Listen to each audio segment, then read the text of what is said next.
Welcome to simple vlog. பழைய சாதம் மீதி ஆயிருச்சா? அப்போ கவலை வேண்டாம். நீங்கள் இந்த முறையில் ஒரு தடவை தாளித்து சாப்பிட்டு பாருங்கள். இதுக்கு சேர்த்துருக்கிற பொருட்களாம் இந்த பழைய சாதத்துக்கு ரொம்ப ரொம்ப சுவையை கொடுக்கும். வாங்க அதை எப்படி செய்யலான்னு பார்க்கலாம். தண்ணி ஊற்றி வச்சுருக்கிற பழைய சோத்தை நல்லா புளிஞ்சு எடுத்து வச்சுக்கலாம். தண்ணி இல்லாமல் நல்லா புளிஞ்சு எடுத்து வச்சுக்கணும்.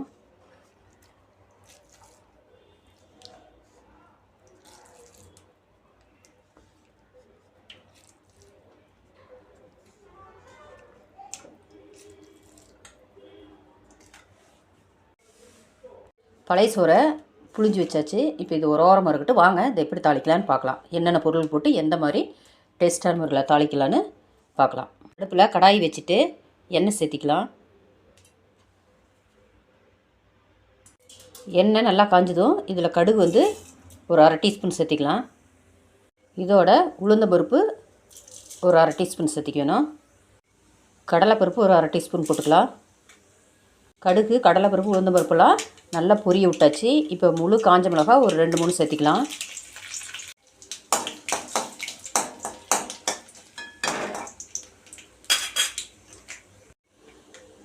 மிளகாய் நல்லா எண்ணெயிலேயே பொரிய விட்டு பிறகு தான் வெங்காயம் சேர்த்து வேணும். இப்போ 2 பெரிய வெங்காயம் நீல வாக்கில் கட் பண்ணி வச்சுருக்கிறேன். அதை இதோடு சேர்த்திக்கலாம்.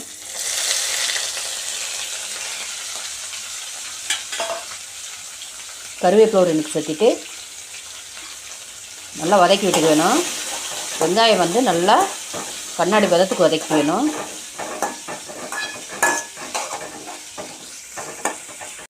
வெங்காயம் அதிக அளவு சேர்த்திட்டிங்கன்னா நல்ல டேஸ்ட்டான முறையில் இருக்கும். அதனால் வெங்காயம் கொஞ்சம் கூடுதலாகவே எடுத்துக்க வேணும். வெங்காயம் வதக்கிட்டு இருக்கும்போது ஒரு 5 பல் பூண்டு தொலியோடு தட்டி சேர்த்திக்க வேணும். பூண்டு சேர்த்தும் போது நல்லா வாசனையாக இருக்கும். சாதம் சாப்பிட்றதுக்கு ரொம்ப சுவையான முறையில் இருக்கும். பூண்டு போட்டுட்டு நல்லா வெங்காயமும் பூண்டு நல்லா மணம் வர வரைக்கும் வதக்கிக்க வேணும். பூண்டு சாதம் எந்த அளவுக்கு இருக்குதோ அதுக்கு தகுந்த மாதிரி நீங்கள் சேர்த்திக்க வேணும். அதிகமாக சாதம் இருந்ததுன்னா பூண்டு கூடுதலாக எடுத்துக்கணும். அப்போ தான் நல்லா வாசனையாக இருக்கும்.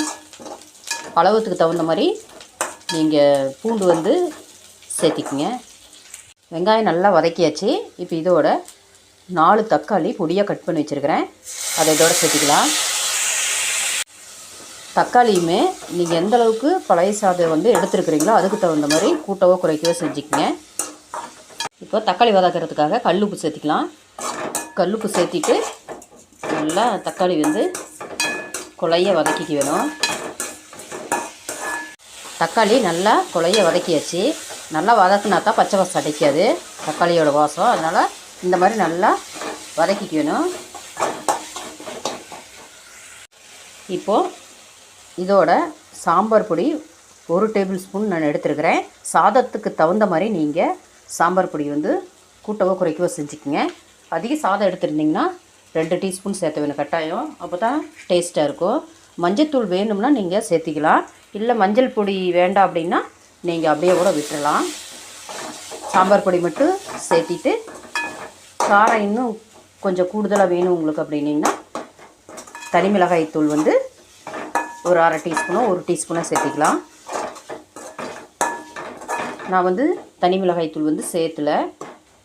ஏன்னா தாளிக்கும் போது வரமிளகாய் போட்டிருக்கிறேன். சாம்பார் பொடியிலையும் காரம் இருக்கிறதுனால எனக்கு இந்த காரம் போதுமானதாக இருக்குங்காட்டி நான் இதோட விட்டுட்டேன். மஞ்சத்தூளும் போடலை. மஞ்சத்தூள் தேவைன்னா நீங்கள் போட்டுக்கலாம். இல்லைன்னா நீங்கள் அப்படியே கூட விட்டுடலாம். இப்போ சாம்பார் பொடி போட்டுட்டு அப்படியே எண்ணெயிலேயே பச்சை வாசம் போகிற அளவுக்கு அடுப்பு சிம்மில் வச்சு அப்படியே வதக்கிக்கணும். தக்காளி இந்த அளவுக்கு இருந்தால் தான் நல்ல டேஸ்ட்டாக இருக்கும். கம்மியாக சேர்த்துனிங்கன்னா சாதம் டேஸ்ட்டு குறைவாக தான் இருக்கும். அந்த அளவுக்கு டேஸ்ட்டாக இருக்குது. அதனால் தக்காளி கொஞ்சம் கூடுதலாகவே எடுத்துக்கங்க. சாதம் எவ்வளோ எடுத்துருந்தாலும் பரவாயில்ல, தக்காளி கூடுதலாக எடுத்துக்கங்க. இப்போது சாம்பார் பொடி போட்டு நல்லா அடுப்பு சிம்மில் வச்சு வதக்கியாச்சு. இப்போ சாதத்தை இதோட சேர்த்திக்கலாம்.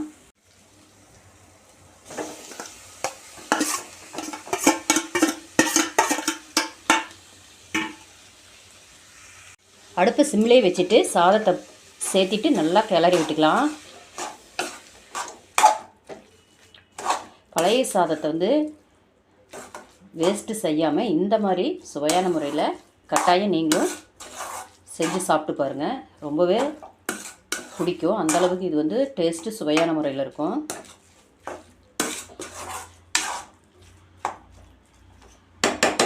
இப்போது இந்த சாதம் வந்து சூடாக வேணும். அதனால் சிம்மிலேயே வச்சு ஒரு நிமிஷம் மட்டும் அப்படியே சூடு பண்ணிக்கலாம். சாதம் நல்லா சூடாயிடுச்சு. இப்போது மல்லித்தழையை இதோட பொடியை கட் பண்ணி சேர்த்திக்கலாம்.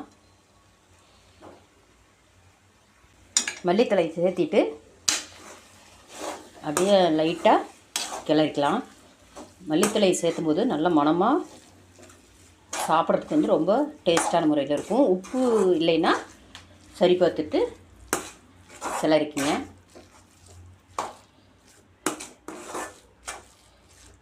இப்போ ஸ்டவ் ஆஃப் பண்ணிடலாம்.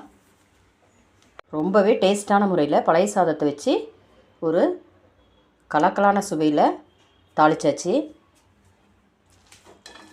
நீங்களும் வீடியோ முழுமையாக பார்த்துட்டு இந்த சுவையில் பழைய சாதத்தை வச்சு ஒரு தடவை ட்ரை பண்ணி பாருங்கள். ரொம்பவே சாப்பிட்றதுக்கு வந்து டேஸ்ட்டான முறையில் இருக்கும்.